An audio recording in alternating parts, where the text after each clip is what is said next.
తెలంగాణ భవన్లో మాజీ మంత్రి కేటీఆర్ మీడియాతో మాట్లాడుతున్నారు. లైవ్ లో చూద్దాం.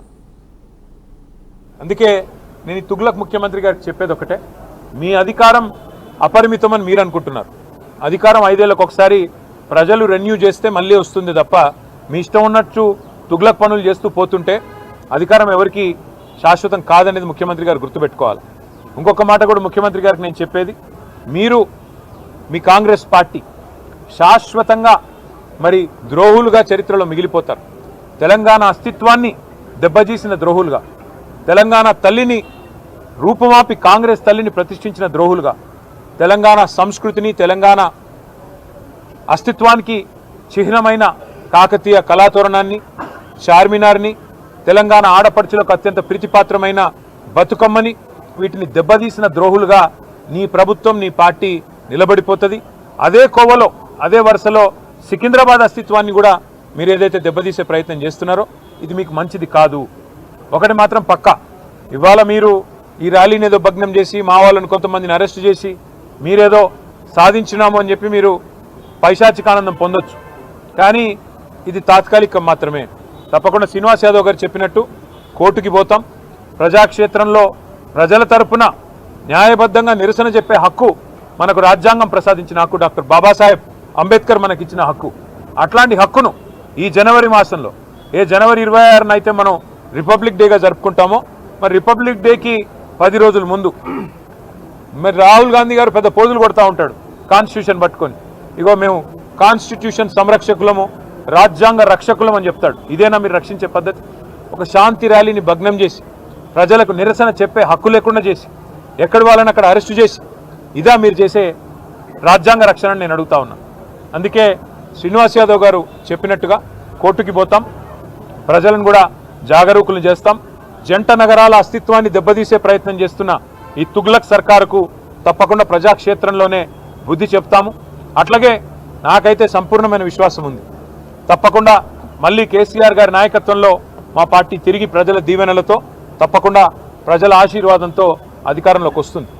గతంలో మేము రాజశేఖర రెడ్డి గారి ప్రభుత్వం ఎంసీహెచ్ను జిహెచ్ఎంసీ చేస్తే మేమేం వ్యతిరేకించలేదు. ఎందుకంటే హైదరాబాద్ అస్తిత్వాన్ని ఆయన ముట్టుకోలేదు. కానీ ఇవాళ ఈ ముఖ్యమంత్రి హైదరాబాద్ అస్తిత్వాన్ని దెబ్బతీసి జంట నగరాలుగా కాకుండా ఏదో 4th సిటీ అంట, ఫ్యూచర్ సిటీ అంట.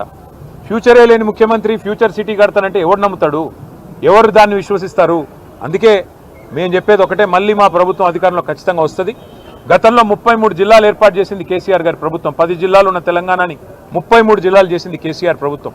ఒకవేళ సికింద్రాబాద్ ప్రజల మనోభిష్టమే అయితే, సికింద్రాబాద్ ప్రజల మనోభిష్టం సికింద్రాబాద్ జిల్లా కావాలన్నదే ఉంటే తప్పకుండా మరొక జిల్లాగా సికింద్రాబాద్ని కూడా ఏర్పాటు చేసే దిశగా మా ప్రభుత్వం వచ్చిన తర్వాత ఆలోచన చేస్తాం.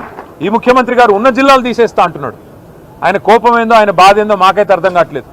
ఎవడైనా తెలివైన ముఖ్యమంత్రి 2016లో జిల్లాలు ఏర్పడితే 10 ఏళ్ల తర్వాత జిల్లాలు సెటిల్ అయ్యి కలెక్టర్లు కూర్చొని ప్రజలు అలవాటు పడి, ప్రజలు కరీంనగర్ పోయే వాళ్ళు సిరిసిల్లలోనే పనిచేసుకుంటుంటే, మహబూబ్ నగర్ పోయే వాళ్ళు గద్వాలలోనే కలెక్టర్ గారిని కలుస్తుంటే నీకొచ్చిన నొప్పి ఏంది నేను అడుగుతా ఉన్నా.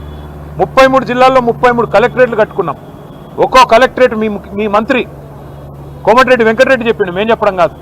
ఇలాంటి కలెక్టరేటు ఏదైతే ఇక్కడ ఉన్నదో, భువనగిరి కలెక్టరేట్ చూసినాక కోమటిరెడ్డి వెంకటరెడ్డి ఆనాడు ఎంపీగా చెప్పినాడు, కొన్ని రాష్ట్రాల్లో సెక్రటేరియట్లు కూడా ఉండే ఇట్లా అని చెప్పినాడు.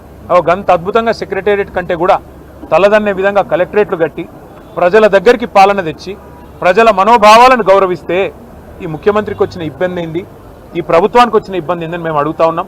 అట్లాగే అవసరమైతే సికింద్రాబాద్ను జిల్లా చేసే దిశగా ఆలోచన చేయాలి, కానీ సికింద్రాబాద్ ప్రజల మనోభావాల్ని గౌరవించే దిశగా ఆలోచన చేయాలి. కానీ ఈ రకంగా జంట నగరాలని వాటి అస్తిత్వాన్ని చావుదెబ్బగొట్టే విధంగా ఫ్యూచర్ సిటీ పేరిట 4th సిటీ పేరిట పనికిమాలిన తుగ్లక్ పనులు చేయకుండా మరి ప్రజల మనోభావాల్ని గౌరవించే దిశగా పోవాలని, అట్లాగే తప్పకుండా న్యాయస్థానానికి పోతాం.